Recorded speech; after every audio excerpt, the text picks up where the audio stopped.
Today's podcast is brought to you by our friends at Organifi. I continue to use their products. I think it's been 6 years now, something like that. I like to use greens on a daily basis. I mix in my reds. If you're not already using a high-quality greens product, head over to Organifi.com right now and use their incredible greens product. It's a blend of superfoods, all organic. It tastes just delicious. And when you add in a reds formula, gents, you're getting what you need to support nitric oxide production, ultimately help your heart work effectively, your vascular system work effectively, ultimately can help erectile function as well. Not already using the reds and the greens, go do that now, Organifi.com, and use the code MUSCLE to get hooked up with 20% off. And while you're over there, you can check out their incredible vegan protein as well. They have an incredible Organifi Gold and so many other amazing products that you should absolutely check out for yourself and your family. Keep yourself healthy, take care of yourself. Let's all work hard together and maintain the standard of excellence across the world. Thanks for being here. Today's podcast is with Sal Di Stefano. Sal is a great friend of mine, and you may know him from the Mind Pump podcast.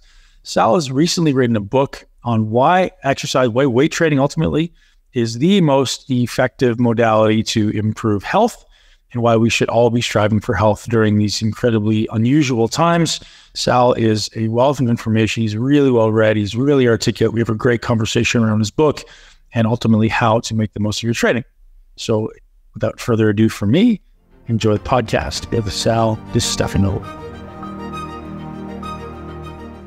Individuals, but the vast majority of the people that I worked with were just your, run-of-the-mill mainstream America, people interested in getting healthier and looking better.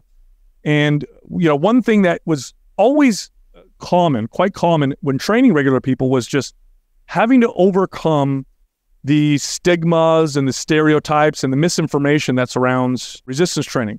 This was a much bigger problem when I would train women, but even with men, there was so much misinformation that surrounded resistance training and its benefits for the body, for health, and for fat loss. In fact, many everyday average people wouldn't even place resistance training in the top 3 ways that you could lose body fat or prevent yourself from getting diabetes or balancing out your hormones, or you name it. It's just not up there. When people think of resistance training, they think of the extreme examples of resistance training, which are, bodybuilders or strongman athletes. So it's just not where it should be, where it actually belongs. And so the goal with the book is to talk to the everyday average person and to explain why resistance training is the one form of exercise that is best suited to counter all of the chronic health issues and problems that modern societies create in us. It's superior to any form of exercise. And I do want to be clear as we have this conversation, all forms of exercise have value, but if you had to pick one, especially considering the context of modern life or modern living, resistance training is it's head and shoulders above the rest. And so that's what I'm aiming to do, is to get out there, talk to people, communicate it in ways where people go, oh, that makes sense. And, I would, my dream is that Mrs. Johnson on Sunday, when she's having Sunday fun day with her friends and drinking wine, and she says, hey, tomorrow I'd like to start working out. Let's go grab a pair of dumbbells, So that's really my goal. There was a book in the 70s that was written on running. I think it was a complete book of running, if I'm not mistaken. In fact, if I show you the cover, you'll recognize it. It's quite iconic. It's got like a red shoe on it with a leg. And that book ushered in a running revolution. A lot of people don't know this, but prior to the 70s, it was quite rare to see anybody running outside. Maybe if you lived in California, but even then it was quite rare. And that book comes out and everybody laces up their shoes and decides to go running. It created this kind of running revolution. Well, I'd like to start a resistance training revolution. And the good thing is that the benefits from this revolution will far outweigh the benefits of the previous one. In fact, it'll counter a lot of the negatives that the previous one actually caused. Beautiful, man. So there's a lot of things that can springboard off there as far as conversation, but I'd love to just have you start walking through. So what are some of these known benefits that you're talking about? And maybe we can get into the misconceptions as well. So depending how you want to approach that, you can go with, hey, here's the benefits that people aren't talking about. Maybe it's like overcoming people's misconceptions to start. Yeah, no, that's a great place to start. So When people think of resistance training or weights, lifting weights, by the way, resistance training can be performed with any resistance, so long as it's performed in a fashion to where the goal is to cause the body to build muscle and get stronger, right? So you can use body weight, you could use resistance bands, machines, and of course, dumbbells, barbells, and just free weights in general, kettlebells, right?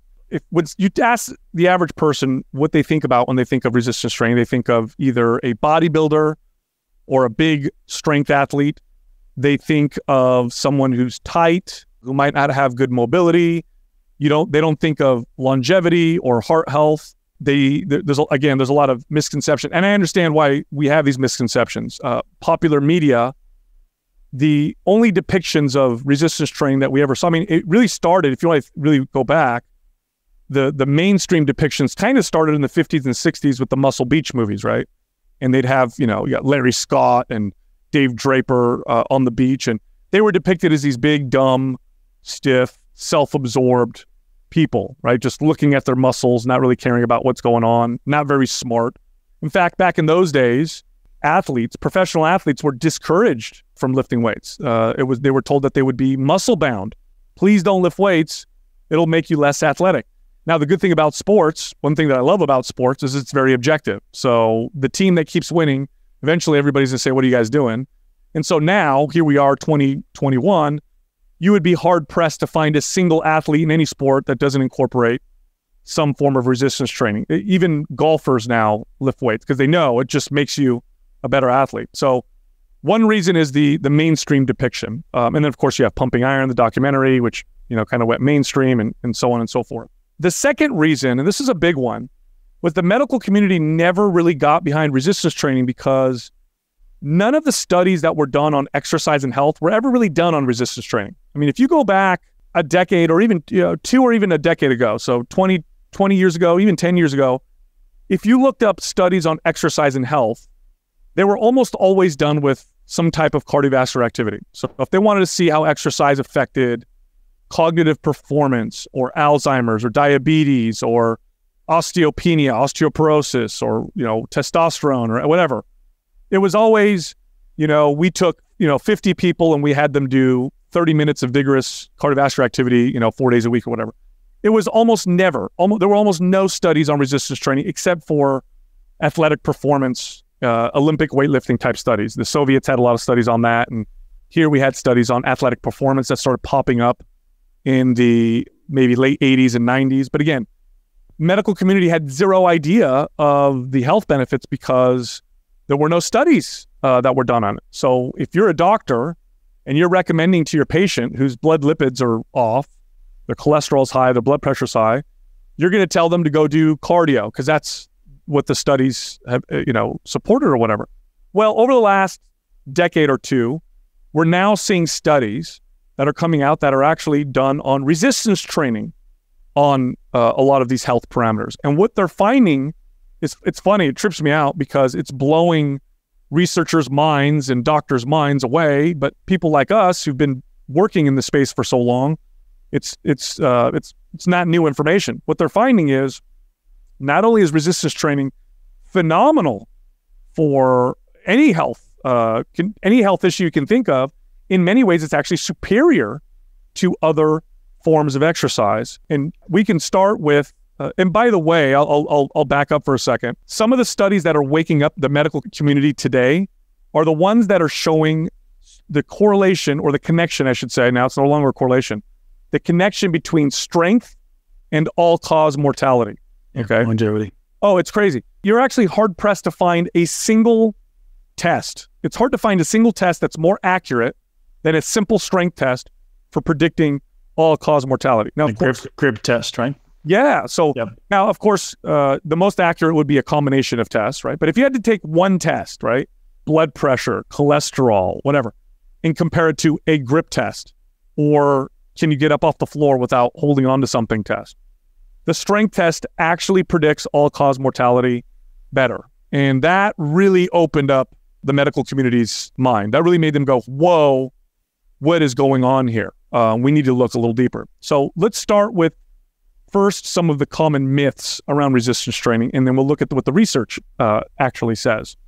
So if somebody were to say, what's the best form of exercise for flexibility? Nobody will say resistance training. Everybody's going to say yoga or stretching or whatever.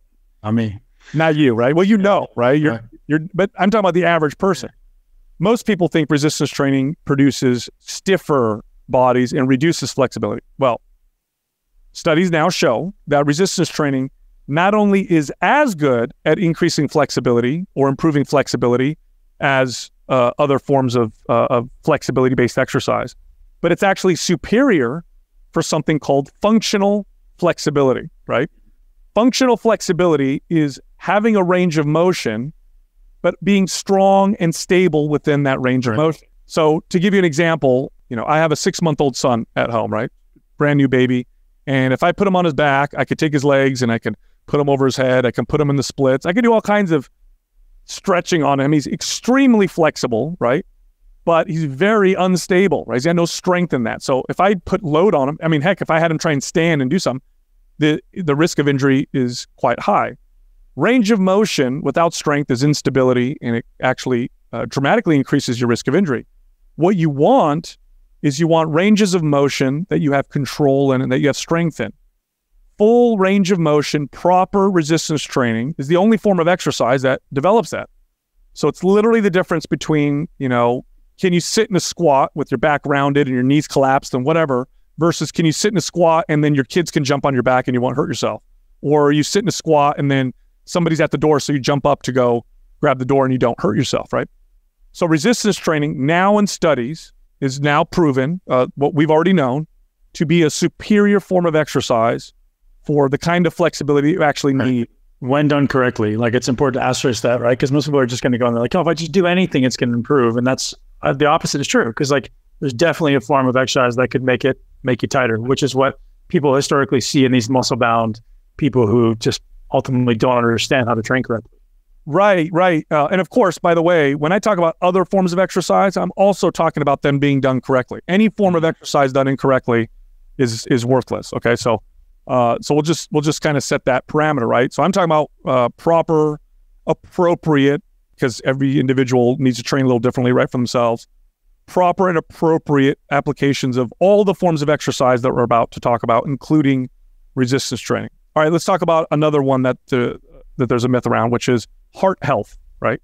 If you ask the average person what's one of the best forms of exercise to improve the health of your heart, reduce the risk of heart disease and heart attack, most people wouldn't put resistance training on the list.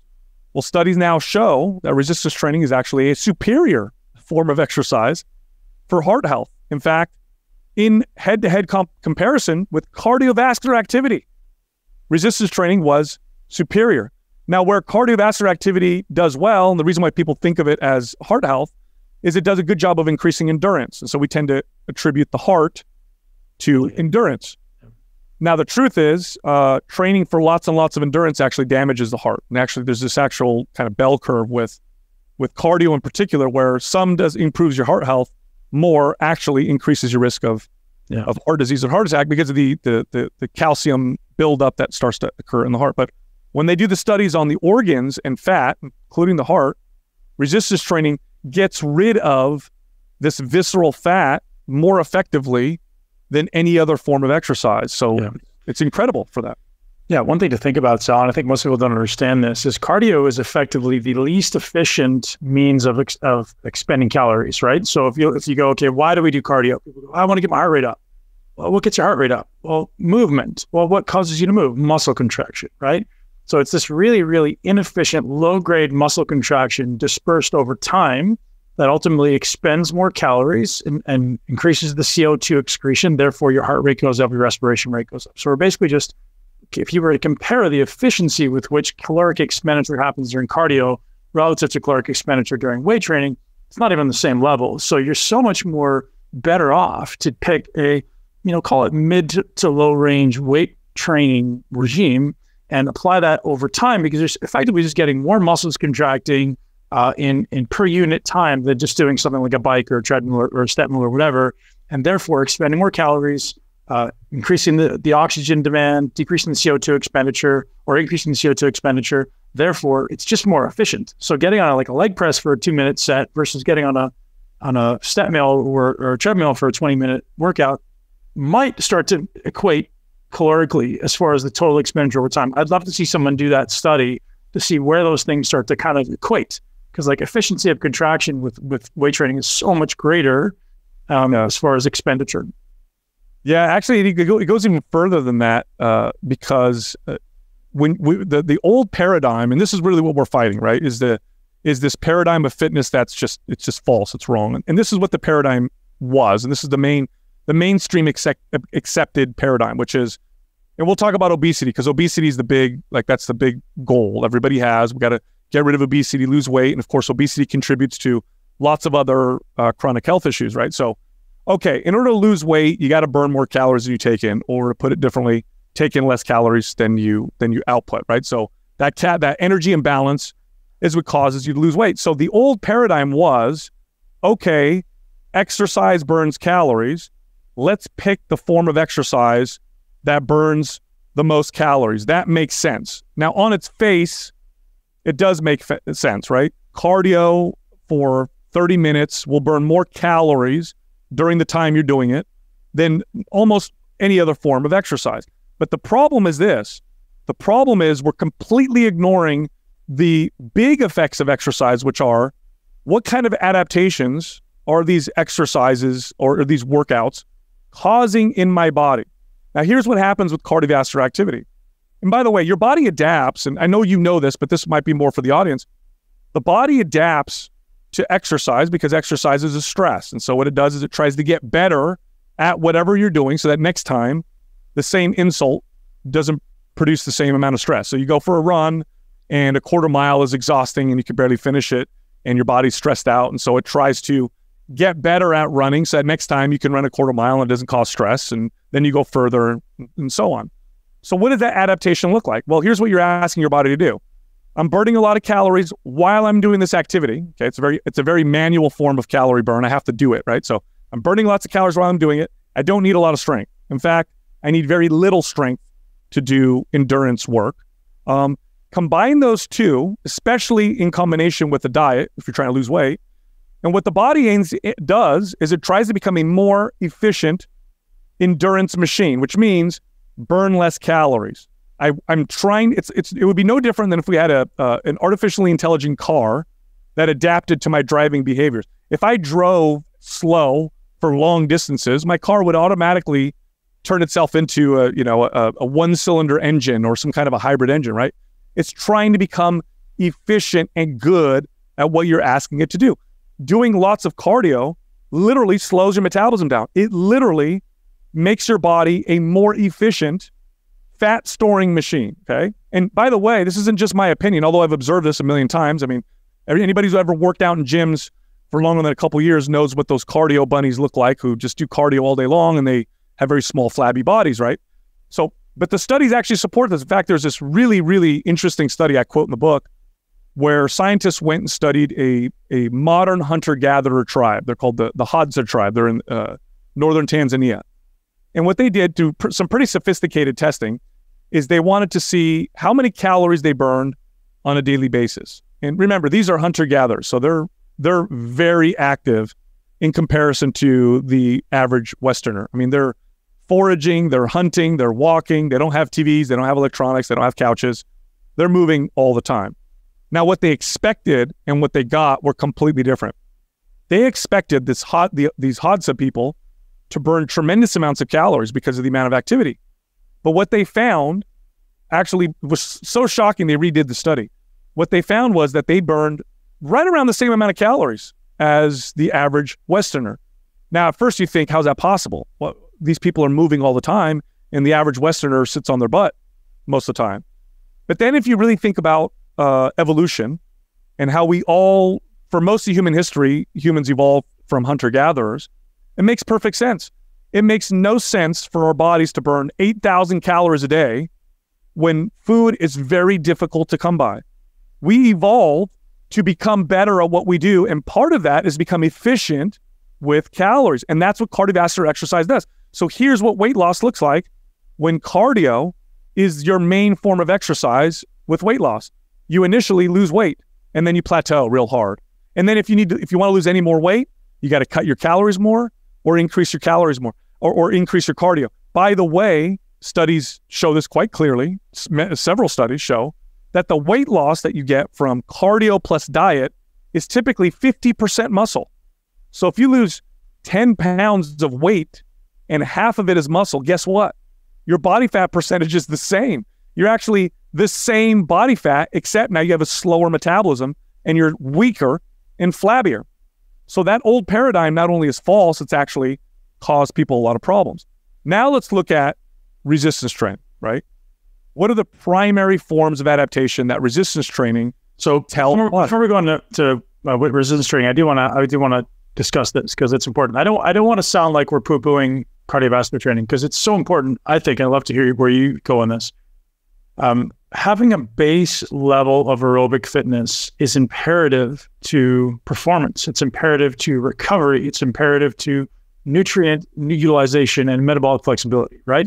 I think instead of just going, hey, you shouldn't do any cardio, which is the opposite, which is an incorrect paradigm, there needs to be some base level of cardiovascular / aerobic fitness established because it decreases the time between workouts, it decreases the time between sets, improves metabolic flexibility because the cells just become more efficient and effective at using calories. So there needs to be a balance because ultimately I want to be able to perform well. I need to be able to train hard, and having some base aerobic fitness is literally the predecessor to me being able to increase my work capacity in the gym. Yes, no, I'm glad you said that. And I do want to say this, just to be very, very clear. The perfect routine, okay? The perfect workout routine is the one that I do. Yeah, that's right. Look at you. No, the perfect routine for people who want to improve their health, longevity, have good, fit, healthy bodies, has a resistance training component, cardiovascular component, and some type of a flexibility or mobility component. Totally. Let's be very clear. But now here's why I'm talking the way I'm talking. If we look at the average person, okay, and this is in my experience, the average person, first off, they're very busy, but very sedentary, okay? So we are very sedentary, but we're also very busy. Things are booked all the time. And the truth of the matter is that the average person, if they do everything right, if they develop a good relationship with exercise, if they find a way to be consistent, what we can hope for at most is about 2 or 3 days a week of structured exercise. That's the truth, okay? Everybody else is a fitness fanatic, and it's just the way it is. If I could get the average person to do anything consistently with exercise, the most I could hope for is about 2 or 3 days a week. With that little time being spent to exercise, or even less, somebody does once a week, if they had to pick one form of exercise, the form of exercise they should pick is resistance training. Resistance training should form the base foundation of your exercise routine. Now, if you have time and you exercise more and you're very health conscious and you're very smart about it, then you need to have other components for ideal fitness and health. But if my aunt comes to me and says, I want to work out, and I say, okay, well, realistically, be honest with me, how many days a week can you start now and do forever? And she says, I'll be honest with you, Sal, I got once a week. I got once a week, 45 minutes. That's all I'm going to do. I'm going to have her do resistance training because it's going to give her the most bang for her buck. And here's some of the reasons why. I was getting into kind of the adaptations that resistance training, asks for, right? When you do resistance training, you're telling your body to get stronger and build more muscle. Now, the side effect of that is a lot of awesome stuff. Well, number one, I have a faster metabolism. Well, that makes it a lot easier to live in normal society where food is so plentiful and palatable. It's actually an advantage to have a fast metabolism. Maybe 5,000 years ago it was not, but now if I can burn the calories off because I have a fast metabolism, I have a buffer between me and inflammation and me and obesity and me and chronic illness. The second thing, there's nothing that's more protective in terms of insulin sensitivity than muscle. In fact, studies will show that regardless of body weight, so you can take someone who's severely obese, if they gain muscle, they become more sensitive to insulin. Now, why is this important? Well, of course, diabetes is a big problem, but insulin resistance is probably the root cause of a lot of our inflammatory chronic issues, and it's probably one of the main drivers of dementia and Alzheimer's. In fact, both of those have been referred to as type 3 diabetes. This is why when you take someone who's Alzheimer's or dementia and you put them on a ketogenic diet, they have an improvement in cognition. Not necessarily because the ketogenic diet is magical, but rather their brain is utilizing more ketones and less sugar because their body stopped utilizing it very well. Well, when you build muscle, muscle is one of the ways we store glycogen. Muscle is very insulin sensitive. So you've got those benefits on top of it. Bone mass, it directly builds bone mass. Other forms of exercise are terrible at this. I mean, if you see running, for example, you might see a small increase in bone mass in the lower extremities. You see zero for the upper extremities. In some cases, you see decreases. Let's talk about hormones. Resistance training is the only form of exercise that reliably raises testosterone in all men. Whether your testosterone's low, in the middle, or high, you can pretty much expect, with proper resistance training, a boost in testosterone, along with an increase in androgen receptor density, which is these are the locks that the testosterone key goes in and becomes and activates. The more androgen receptors you have, the more effective your testosterone lives. It raises growth hormone across the board, insulin sensitivity. In women, you see a balance of estrogen and progesterone. You see over time a lowering of cortisol. Now, other forms of exercise not only don't do this, but other forms of exercise have a tendency to do the opposite. In fact, there was a study that was I'll share it with you after, that showed that endurance exercise, when people train for endurance, they pretty reliably will lower their testosterone levels. This is true for men. Now, someone asked, maybe watching and thinking, well, why? Doesn't exercise make you healthy? And it's because resistance training is the only form of exercise that is pro-tissue. Other forms of exercise are anti-tissue. So not to keep hammering on cardio, but I'll talk about it because it's the most common form of exercise. Cardiovascular activity is anti-tissue. Your body tries to pare down muscle in order to become better at the cardio. Resistance training directly tells your body, we need more active muscle. We need more active tissue. Now, what hormones are needed for that to happen, right? If your body wants to build muscle, it's going to start doing things to make building muscle easier. So in men, you'll see testosterone levels go up. In men and women, you'll see growth hormone levels start to rise and become more youthful.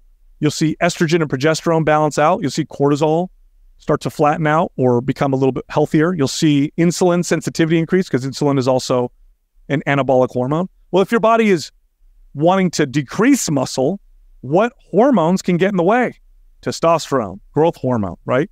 What hormones help your body get rid of muscle? Cortisol, which is what you tend to see elevated in people that make lots of cardio the cornerstone of their routine. So, and there's so much more, man. It's just, it's so crazy to me how resistance training has been so stigmatized, and yet how it literally is. Obviously, there's a formula for solving our health issues, and there's a dietary component and a lifestyle component, and those are very important. I don't want to pretend like exercise solves everything, but the exercise component solution should be for the average person. I'm not even talking about for the guy or girl who wants to look jacked or whatever.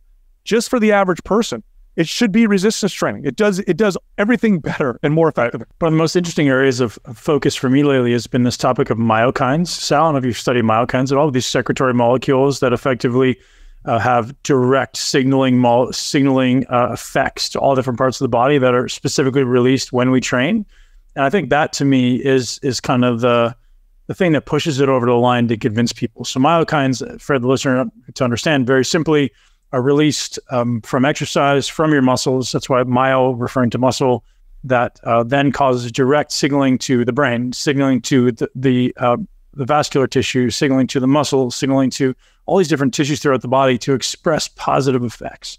And this is a relatively new science that's kind of been in the last few years people are looking at, but it's so fascinating to see all the different positive benefits from BDNF, brain-derived neurotrophic factor, VEGF, which is vascular endothelial growth factor, nerve growth factor, IGF-1, MGF, all these different growth factors being released from training specifically, and that has tissue-specific responses. And for anyone who's kind of wondering about the truth and the efficacy of weight training, you just look up the term myokines and look at all the different vast benefits, and hopefully that pushes everybody over the top.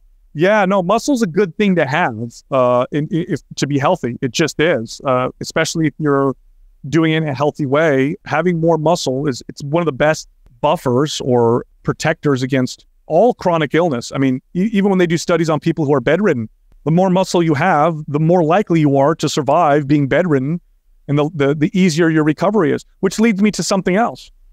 You know, when working in gyms, I would always hear people say this, right? When they'd come and work out, and I'd always hear this comment like, oh, okay, what if I work out and get shape, what happens if I stop? Do I got to keep working out? And of course, yeah, you do got to keep working out. There's nothing permanent. Your body's always adapting. However, I will say this. Resistance training is the most permanent form of results that you'll ever get. Now, here's why. This is very unique to resistance training. Muscle memory. Now, this is a very real thing. This is something that athletes have observed forever, bodybuilders have observed forever. In fact, if someone's watching right now, you might have experienced this yourself. If you've ever broken your arm or your leg, you take the cast off and it's like all your muscle's gone. And then within a very short period of time, all that muscle comes back. To highlight muscle memory and how powerful it is even further, let's say it took you, I don't know, let's say it took you 10 years to gain 20 pounds of lean body mass. So you worked hard. You trained your butt off, you ate right, you lifted weights, you tried whatever. And over a 10-year, by the way, 20 pounds of lean body mass for anybody watching is a decent amount of body mass to gain.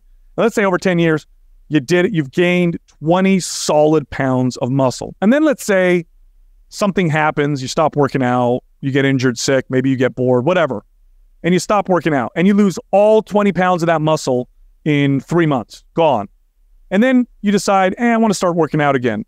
You'll gain that 20 pounds back in like 2 months. It took you 10 years to gain it the first time. It'll take you a couple months to gain it back. And that's a very real phenomenon. And that's pretty much permanent. You know, as your muscles develop and grow, there's satellite cells that actually increase in number. Well, those don't tend to go away when muscles atrophy. So it's like your muscles, once you've built them, are primed now to be that way again later on, which is awesome because most people don't exercise consistently, you know, month in and month out. Most people take a time off, lay off or whatever. Well, isn't that great to know that you could work out and boom, you're right back with the metabolism, with the muscle, with those protective effects. Also, you know, strength and muscle, although your body will bring it down if you're not using it, the negative adaptations are much slower than they are for other forms of exercise. You know, if I'm doing lots of cardio and burning lots of calories, the minute I stop doing it, that's it. There's my calorie burn is gone. With resistance training, it sticks around. It sticks around at least until my muscle starts to go away, which takes a lot longer. So have you seen any research around minimum effective dose? I'm sure there's got to be people out there going, I think I've seen a study recently showing like, hey, here's the minimum you want to do daily or weekly to either maintain or progress in the right direction. Because I'm sure for the audience you're speaking to, that's a very important question to be answered. Yeah, no, that's a great question. The problem with that is that there's such a huge individual variance when it comes to just exercise results in general and how long they stick around, right? So to illustrate this a little better, right, you have like, I've never seen anybody in the real world that's over 7 feet tall, unless I went to an NBA game, right? I go to an NBA game, I see a bunch of 7 feet tall people, but everyday world, I never see anybody who's 7 foot. That's how rare it is, right? Well, that's how extreme our genetics can be in one direction. And then you have, on the opposite direction, people who are 3 feet tall, right? So when it comes to how you respond to exercise or how you may build muscle, for example, you have the super rare 7 feet tall people, and they have the people that are way over here. Obviously, pro bodybuilders are probably closer to over here, and everybody else is probably closer to the other end, somewhere in the middle. Now, that being said, okay, the muscle building signal it's easy and consistent to send so long as you're doing something that's probably more than you're doing now. So if you do nothing, if you're sedentary all the time, 1 day a week or 2 days a week is going to give you some pretty damn good results. And within those 2 days a week, there's a lot you can do to continue to progress your routine. Now, will you look like the cover of Men's Health with a 2 day a week routine in resistance training? I mean, unless you're one of those extreme genetic anomalies, probably not. But can you achieve a fit, healthy, relatively lean, not obese body? Will you gain many of the benefits that we talked about with a 2 day a week routine with resistance training? You will. But the better question is this: If you're only going to do 2 days a week of exercise, there's nothing that'll even come close to the benefits you'll get from resistance training anyway. So regardless of the amount of time that you spend, whether it's 30 minutes a week, once a week, or 3 days a week for 3 hours, if you can only do that, you're going to get the biggest bang for your buck by far with resistance training. And again, that's the message. And by the way I communicate it in the book, and I know we're talking, at somewhat higher levels, but I really communicate in the book like I'm talking to the average person. And what I'm trying to do is, if you're a fitness fanatic or a fitness coach or a trainer, I'm probably not saying anything that's revolutionary to you, although I may be putting it in a way that makes it easy to understand. The book will arm you to be able to communicate this to family members, friends, your clients. It's going to give you a way to be able to tell these people, hey, here's some of the reasons why this is the way you should be working out. The obstacles people are facing, Sal, one that comes to mind is appetite. A lot of people have strong appetite. And I'm curious if you came across any research comparing the effects of resistance training as compared to cardio on appetite. So I know I've seen some things anecdotally. I know I've seen some research. I'm curious if you have any specific things that came up for you. Okay, the only research I've ever seen on exercise and nutrition is that when people work out, they tend to be more self-conscious and aware of the food that they eat. So you tend to see this effect where people tend to eat healthier when they start exercising. I haven't seen any specific studies on resistance training. Anecdotally, again, through my experience, I've probably trained thousands of people, at least many personally and many by proxy. Resistance training will pretty consistently raise your appetite. Other forms of exercise, probably not. And again, it's through the pro-tissue effects of resistance training. And this is not a bad thing, okay? Someone watching me, oh my gosh, I already eat too much. Well, your metabolism is also going up quite a bit. And I used to love hearing this from clients who, would train with me and they would trust what I was saying, especially my female clients who were so resistant to, do anything with dumbbells or barbells because they don't want to get big or whatever. And I, luckily I'm convincing and I'd tell them, the deal, and we'd talk about it and they'd trust me. And I would love it. 3 months, 6 months into the, workout or whatever, I'd hear this like, this is really weird, Sal, but I'm getting leaner and I'm eating like way more. This doesn't make any sense to me. Like, what the hell is going on? Yeah. And I'm like, well, you're burning it. Your body is burning it. By the way, it's a great position to be in. I wouldn't want to live in America and have, gain weight on over, 1,500 calories a day. Well, that would be I'd have to have a lot of discipline to live that way. And you can do it, but that's really difficult. I'd much rather be able to eat 3,000 calories a day and, maintain a relatively lean body.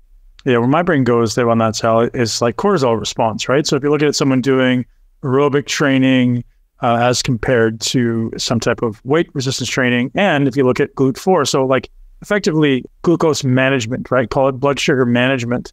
I'm going to speculate, and probably with a high degree of accuracy, that resistance training will actually be better, and it could be wrong, be better for glucose disposal, right? So you're going to get more GLUT4 transport, therefore better glucose management than you would with cardio, just due to less GLUT4 activity on cardio and more cortisol secreted typically on long duration cardio. So that's where my brain goes on appetite. So it's actually, I was thinking the opposite of what you're saying. So I've historically seen people who do high amounts of cardio to get more of an appetite increase, and people who do weight training tend to feel a little bit better after weight training and not have the same kind of ravenous appetite. Yes, now here there's a difference that we're talking about here. Now, what you're talking about are people who do especially people who abuse cardio, is the cravings. Now, cravings is different than appetite. This is very different. We've all experienced this.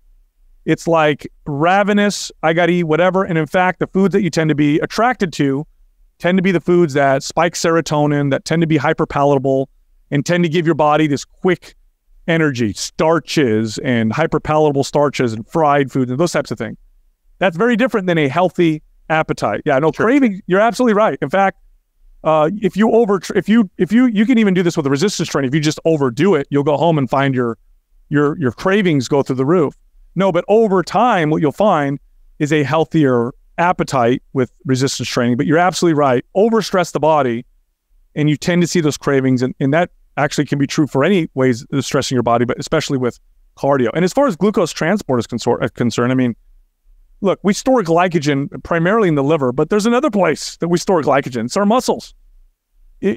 Increasing the storage capacity for sugars I mean, that's a good thing. That's part of the reason why when you build some muscle. And by the way, I want to be very clear here. You don't need to build a ton of muscle for a lot of this to happen. It's not, and I know there's studies, because I guarantee there's gonna be someone who's gonna say, I saw a study that showed that 1 pound of muscle only burn an extra, 10 calories a day or whatever, which, by the way, okay, even if that were true, burning 50 more calories a day from 5 pounds of muscle on its own without having to do anything is pretty fucking awesome. But let's address that for a second. It's not so clean cut, right? The metabolism is extremely complex. It's actually the second most complex thing that we know about besides the human brain. Very, very complex. And there is lots of room between efficiency and inefficiency when it comes to calories, right? So I could take somebody and make them burn more calories naturally without even gaining a single pound of muscle, just by changing the way that their body views its environment, by telling the body that it's okay to burn more calories. And I could do the opposite. I could have somebody could slow their metabolism down without losing a single pound of muscle. So there's a lot of room within that. And when you do resistance training, what you're typically encouraged to do, what I encourage in the book, many cases, is to do resistance training. And especially if you're obese or overweight, and especially if your metabolism's already slow, is I say, don't cut your calories yet. Let's build some muscle. In fact, I might even have you bump your calories a little bit. And what I'd like to see, here's what I love to see, is I like to see my clients lose 0 pounds in the first couple months. I want the scale to not move at all. I'd like to see fat go down, but I'd like to see muscle go up as well. But that requires some extra calories. And you do see that increase in calorie inefficiency, or at least the body's burning more. And there's there's lots of explanations for this. It could be through heat or just through other methods, but the body's pretty remarkable in this case. I mean, you have the cases of like POWs who, they lived off of, hundreds of calories a day for years. And I know they lost lots of muscle and all that stuff, but it doesn't make sense if you think about it. But it does when you realize the body can really swing one way or another. And again, resistance training is part of the formula. It really does encourage the body to just burn more calories, both through the building of muscle, but also just through the signaling process itself. How much of the book do you get into actually like mechanistically what people should be doing, Sal? So I know you're getting into the idea of like, hey, here's why it's important. Do you start walking them down the path of like, hey, here's the first step to take to start, ultimately creating an efficient plan for you? Absolutely. So I cover nutrition in there. I do cover exercise. I do give people workouts. Now the workouts in the book are definitely designed for everyday average beginner people, or I would say beginner to intermediate at most people, right? So I have 3 workouts in there. One is body weight with resistance bands. The other one is with dumbbells only. And then the next one is with the home gym with barbells and dumbbells. And I explain everything, sets and repetitions and tempo, and why it's important to rest in between sets. This is always a common issue you hear from the average person. Like, why do I got to rest? I'm supposed to be moving, so I explain why the rest is just as important as the set, and in terms of the adaptations that we're asking the body.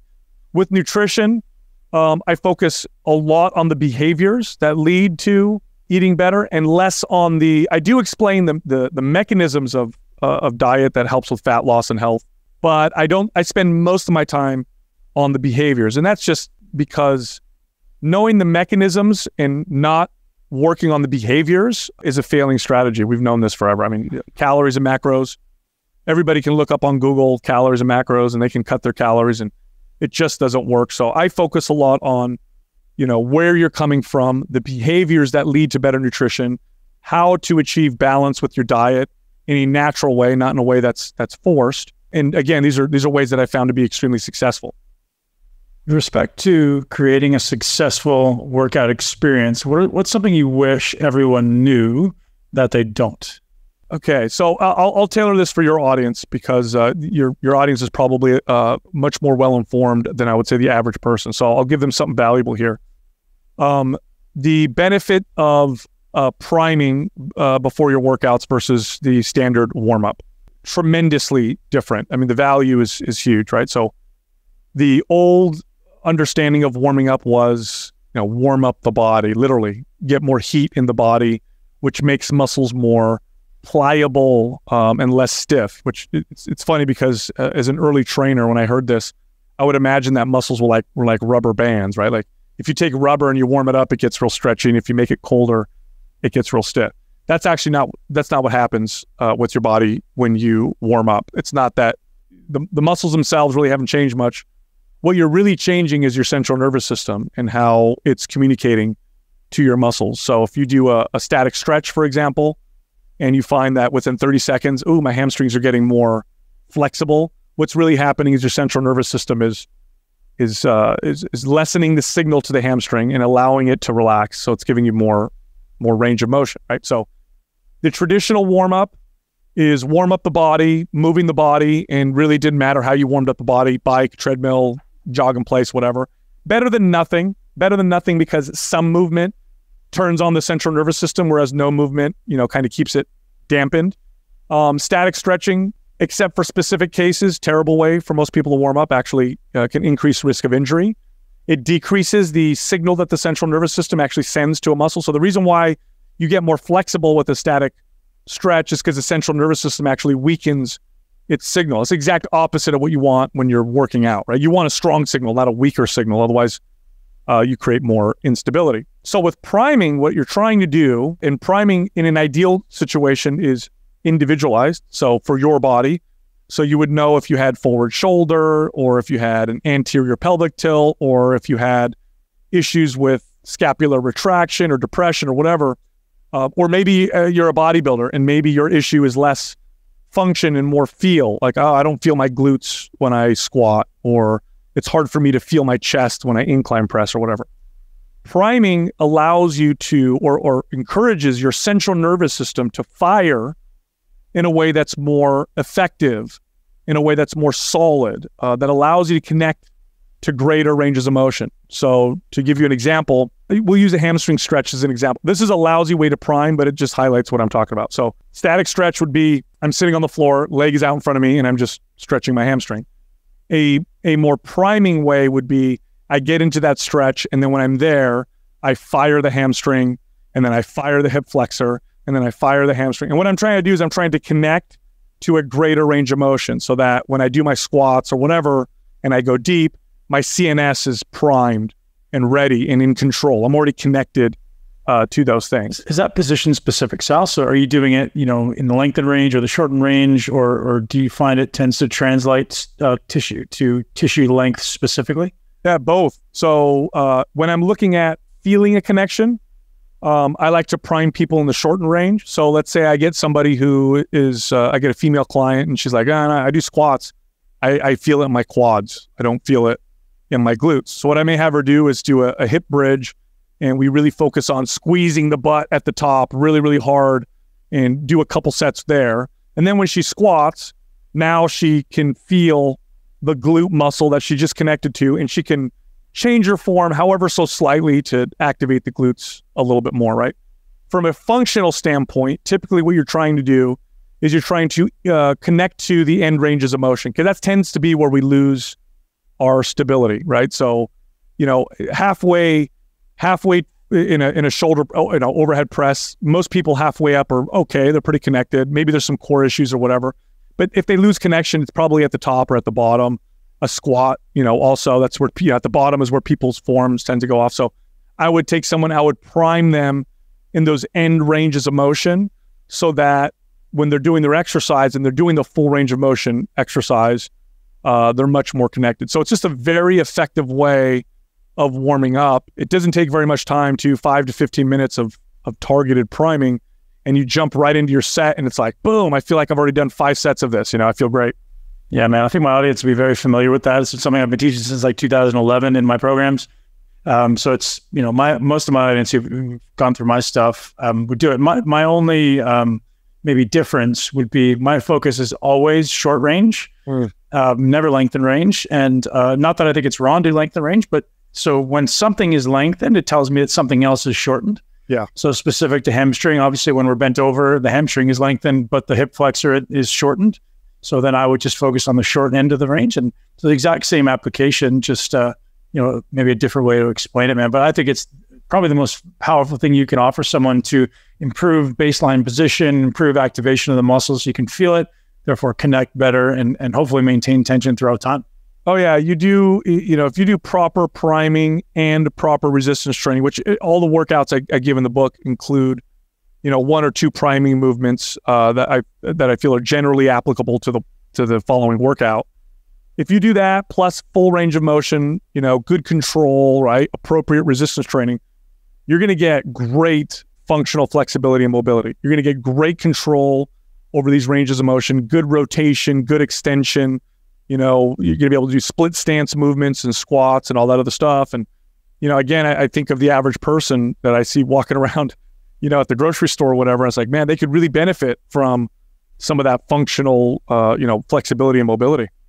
Yeah. Do you think that, let's say, for a beginner, we'll assume that weight training, some level will be enough as far as to improve the range of motion. Someone starts to train a little more consistently. Do you think weight training alone is enough to improve their mobility, or do they need to include a specific mobility regimen? It depends on what you're looking for. If you want enough mobility and flexibility where you can live a normal life and not worry about hurting yourself, then you're fine. If you want to go above and beyond that and really challenge yourself, then yeah, you're going to want to add more targeted mobility work. You're going to want to add more priming movements, maybe even do priming sessions where it's just, that alone. But again, and I'll go back to what I said before, an ideal program, if we lived in a perfect world, I mean, if I could snap my fingers and have everybody just do what I say, the base of everybody's routine would be resistance training, but I would have a good cardiovascular component, which would probably look a lot like walking. It would probably look a lot like lots of walking. And there's a lot of, I have some pretty good reasons for that. One of them is it's about the only thing that people can repetitively do that they know how to do. If you tell the average person to go run, nobody knows how to run anymore. It's terrible because of shoes. It's just, and not, I mean, we just don't do it. I mean, the last time most people ran was when they were 10. It's a skill. Once you lose that skill, the last thing you should do is go run to fatigue, because you already have terrible technique, and then you get tired, which makes it worse. Right. This is why running is one of the highest risk categories of exercise. So walking, at the very least, I know the average person can walk.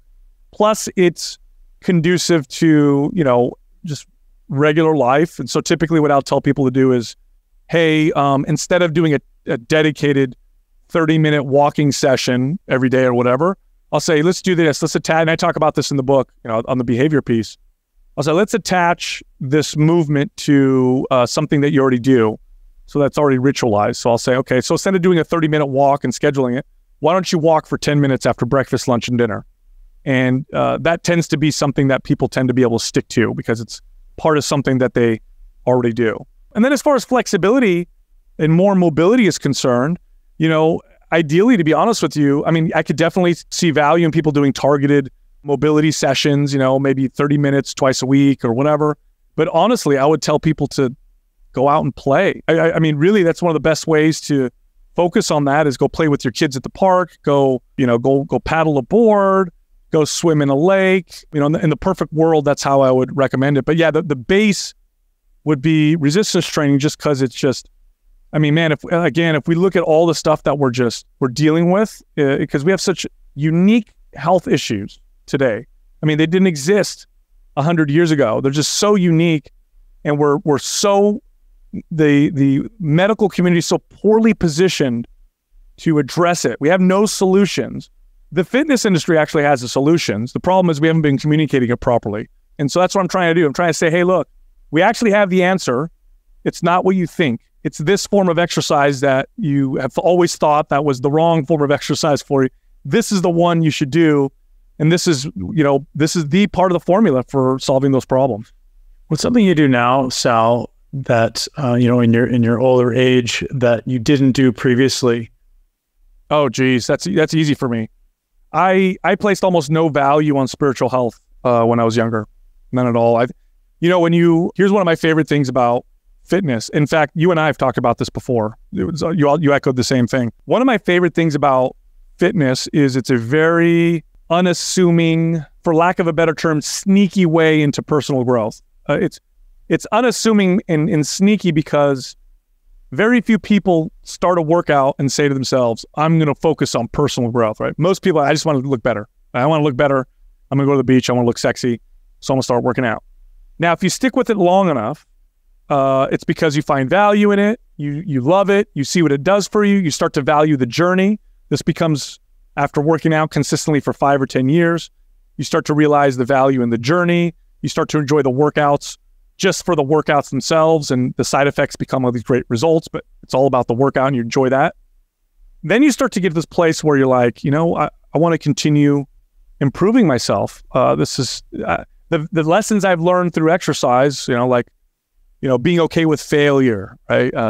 Being okay with sucking at stuff, because you suck at everything the first time you do it, especially when you work out. The relationship you create with pain, right? You develop a different relationship with pain. All of a sudden, you know what good pain is. If you don't work out, you don't know what good pain is. It's all bad, right? The consistency part, right? The journey, the value in the journey. Like, these are all personal growth vehicles. They're very, very effective and powerful. So you stay on this journey, then you start to realize, like I started out like this, man. I was like, work out and diet to look shredded. Like, I want to look awesome, right? So it's like, lift weights, take supplements, and then look at my macros, right? And then it became, you know what? I'm going to work out and eat to improve my health. I want to improve my overall health. And then it became, there's more to health than just diet and exercise. And then I started looking at my relationships with the people around me, how I am with my kids, the time I spend with them, and what that provides in terms of health. And then eventually you end up in spirituality. Eventually, I almost feel like that's the last place that people who enter into fitness reach, because that's the one that is at the top of it all, because you end up getting closer and closer to the source. But then you look at spirituality. What spirituality does is it's that 40,000 foot view of everything. And it's what gives why we live meaning and what we do meaning. And it contributes to all of that. But took me a while to get there. And it could be organized religion. It could be meditation. I think it's, Arthur Brooks said it best. He's an expert on happiness, great guy. He said it's basically just asking why we're here, and looking at the big picture. He says, you do that enough, he goes, that's really a big part of the formula when it comes to happiness. And I love that. And I think we should end on that note, because that's a great segue into you telling everyone about how to reach you, where you can get the book, and about the podcast. Thank you. So the book you can find anywhere that sells books, or you can go to theresistancetrainingrevolution.com. You can find me on my podcast, Mind Pump. So we're on all podcast platforms. Or you can find me personally on Instagram at MindPumpSal. Amazing, man. Thank you so much for being here, buddy. And thank you for writing this book. And so one thing I will tell you that's really interesting is I'm actually part of a company that's launched recently to attempt to bring basic resistance training to the average person. So I'm pumped about that. And I'll definitely share more with you in the future, because it sounds like we're on the same journey. Oh man, that's exciting. Awesome. I can't wait to see it. Cool, brother. Thanks for being here, Sal. Thank you. And that's a wrap, ladies and gents, boys and girls. Sal Di Stefano, The Resistance Training Revolution. Head over to Amazon now to pick up his book if you want to understand the no cardio way to burn fat and age-proof your body in only 60 minutes a week. Now, is that true? I don't know. It's going to come down to how effectively and how efficiently you train, you progress. I really love this conversation with Sal. Sal's a great guy. He's a great friend of mine from the Mind Pump podcast, as you guys have heard. And if you haven't already checked out the podcast, definitely do so. And thank you all for tuning into the Muscle Intelligence Podcast. I truly appreciate your time and your feedback. And don't forget to subscribe to the podcast. Leave us a 5-star review if that's what you think we deserve, because that ultimately is what drives this podcast to get the best guests in the world and continue to assist you in living your greatest life in a body that you absolutely love. Have an amazing day. Thank you so much for tuning into Muscle Intelligence. If you enjoyed today's episode, please be sure to share it with at least one person you know.